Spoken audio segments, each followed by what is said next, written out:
Hoy vamos a ver un ejercicio del tema gases. Dice la viñeta: un recipiente cerrado de 2 litros contiene oxígeno a 200 grados centígrados y 2 atmósferas. Calcule los gramos de oxígeno que contiene el recipiente y las moléculas de oxígeno presentes en el recipiente. Nos da como datos que la masa molecular del oxígeno es 16 gramos. Como siempre, para empezar a resolver los problemas, tomamos los datos que nos brinda el mismo.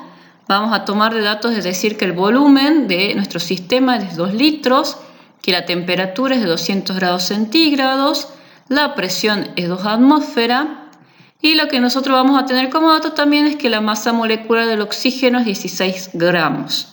Ahora lo que nos preguntan va a ser cuántos son los gramos de oxígeno contenidos en el recipiente, es decir, la masa del oxígeno, y cuáles son las moléculas, el número de moléculas de oxígeno contenidos en este recipiente. Para resolver este problema, la fórmula que nosotros vamos a trabajar va a ser la ley general de los gases o la ecuación general de los gases, en donde nosotros tenemos como variables la presión, el volumen, los números de moles, la R, que es la constante general de los gases, y la temperatura. Usamos esta fórmula porque no se habla de una situación 1 o una situación 2, sino que simplemente se nos dan varias variables y nos piden la incógnita de 1. En este caso, en el problema a resolver, lo que nosotros tenemos que encontrar va a ser, bueno, primero acá está la R. ¿Cuál es la que usamos? La R, recuerden que la constante general de los gases se expresa de acuerdo a lo que son las unidades. Es importante saber cuál vamos a usar porque de acuerdo a la constante general de los gases, que es un número fijo, yo tengo que llevar las unidades del problema a las unidades que están en esta constante. La que vamos a usar en esta ocasión es 0,082 atmósferas por litros dividido mol Kelvin. Y como les decía, lo que vamos a descubrir, cuál va a ser la incógnita de esta ecuación, es el número de moles.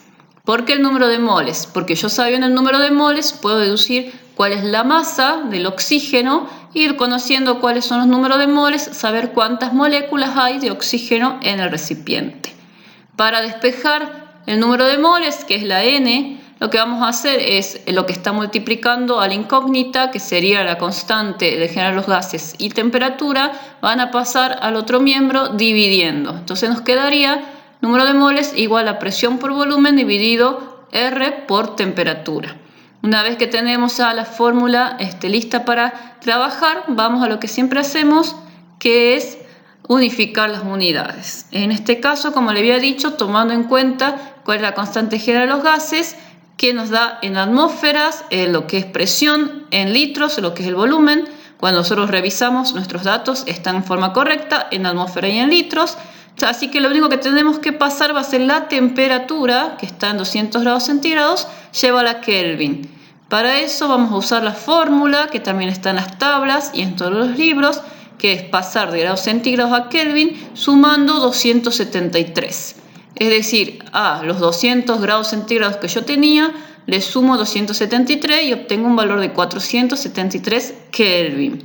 Una vez que tengo este valor, vamos a reemplazar en la ecuación, que ya teníamos lista para ello, en donde vamos a colocar como presión 2 atmósferas, volumen 2 litros, la constante general de los gases 0,082 atmósfera por litro dividido mol Kelvin y la temperatura en Kelvin, 473.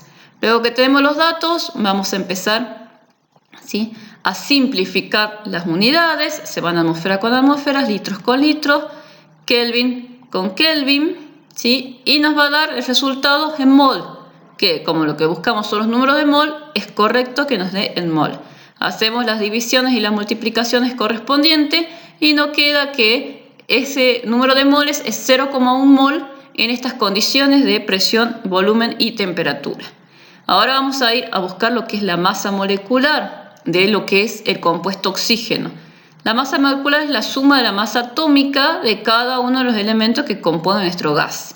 En este caso, oxígeno está compuesto por 2 moléculas de oxígeno. Por lo tanto, se tiene que trabajar y decir que es 16 más 16 es 32 gramos, es un mol de oxígeno. Una vez que yo tengo este dato, voy a despejar en la fórmula de masa molecular. La fórmula de masa molecular nos indica que es gramos dividido mol. es igual a la masa en gramos sobre el número de mol, ¿sí? Que es en la unidad mol. Yo lo que ya tengo acá es la masa molecular, los números de moles, así que lo que voy a despejar va a ser masa. Para ello, el número de mol que está dividiendo va a pasar multiplicando. Por lo tanto, la masa de este compuesto que es el oxígeno o oxígeno 2 va a ser 0,1 mol por 32 gramos dividido mol. Se van a ir mol con mol y me va a quedar la masa en 3,2 gramos. El otro punto a desarrollar es el número de moléculas, en donde nosotros vamos a hacer es el número de mols por el número de Avogadro. Recuerden que ese número de Avogadro, ¿sí? Es un número fijo, constante, y es 6,023 por 10 a la 23 átomos dividido mol. Yo lo que tengo acá en esta opción, en esta ocasión, no es un mol, sino 0,1 mol. Simplemente voy a multiplicar 0,1 por 6,023 por 10 a la 23 átomos, simplificando los mol, y me va a dar un valor de 0,023 por 10 a la 22 átomos. Es decir, los gramos de oxígeno contenidos en el recipiente son 3,2 gramos y las moléculas de oxígeno son 6,023 por 10 a la 22 átomos. Espero les haya servido. Saludos.